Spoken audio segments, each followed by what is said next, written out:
Singhbhum Lok Sabha seat पर BJP उम्मीदवार गीता कोड़ा और जेएमएम की जोबा मांझी आमने सामने हैं। गीता कोड़ा हाल ही में कांग्रेस छोड़कर बीजेपी में शामिल हुई थीं। बीजेपी में आते ही उन्हें टिकट मिल गया। वहीं कांग्रेस ने सांसद गीता कोड़ा के बीजेपी में जाने के बाद सिंहभूम सीट इंडिया अलायंस में शामिल सहयोगी दल जेएमएम के लिए छोड़ दी। जेएमएम ने पूर्व मंत्री और मनोहरपुर की विधायक जोबा मांझी को सिंहभूम से उम्मीदवार बनाने का ऐलान किया। सिंहभूम लोकसभा सीट की एक विधानसभा सीट सरायकेला भी है। सरायकेला विधानसभा क्षेत्र सीएम चंपाई सोरेन का गृह क्षेत्र है। ऐसे में सिंहभूम लोकसभा सीट से जेएमएम उम्मीदवार की जीत सुनिश्चित कराने के लिए चंपाई सोरेन के लिए प्रतिष्ठा का सवाल बन गया है। वहीं पूर्व मुख्यमंत्री मधु कोड़ा अपनी पत्नी गीता कोड़ा को फिर से संसद भेजने के लिए पसीना बहा रहे हैं। आदिवासी बहुल सिंहभूम सीट में 6 विधानसभा सीटें आती हैं। ये हैं चाईबासा, सरायकेला, जगन्नाथपुर, मनोहरपुर, मचगांव और चक्रधरपुर।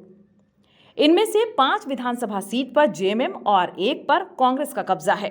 सरायकेला से खुद सीएम चंपाई सोरेन विधायक हैं।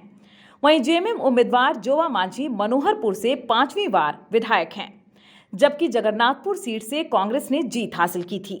चाईबासा से मंत्री दीपक बिरुवा ने 2019 में लगातार तीसरी बार जीत हासिल की थी।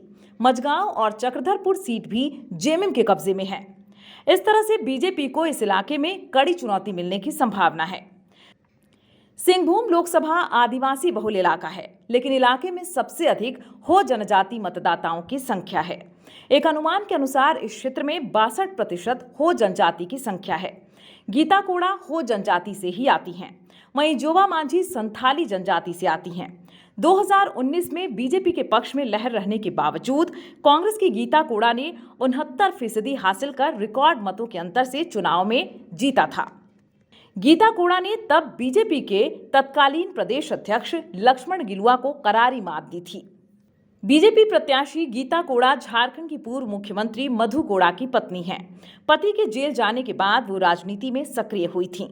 2009 में गीता कोड़ा ने जय भारत समानता पार्टी के बैनर तले विधानसभा का चुनाव लड़ा और 25,000 वोटों से चुनाव जीतकर झारखंड की सबसे कम उम्र की विधायक बनी थीं। साल 2014 में उन्हें पहली बार लोकसभा चुनाव में सफलता नहीं मिली। साल 2018 में गीता कोड़ा कांग्रेस में शामिल हुईं, जिसके बाद 2019 में कांग्रेस टिकट पर लोकसभा चुनाव में सफलता हासिल की। इस बार भी गीता कोड़ा के चुनाव प्रचार की कमान पूर्व मुख्यमंत्री मधु कोड़ा ने संभाल रखी है। वर्ष 2009 के लोकसभा चुनाव में मधु कोड़ा निर्दलीय उम्मीदवार के रूप में सिंहभूम सीट से चुनाव में जीत हासिल कर चुके हैं। जेएमएम प्रत्याशी और विधायक जोबा मांझी के पति देवेंद्र मांझी कोल्हान क्षेत्र के दिग्गज आदिवासी नेता थे। 14 अक्टूबर 1994 के दिन उनकी हत्या कर दी गई थी। पति के मर्डर के बाद जोबा मांझी एक्टिव पॉलिटिक्स में आई और सबसे पहले 1995 के विधानसभा चुनाव में जीत हासिल की।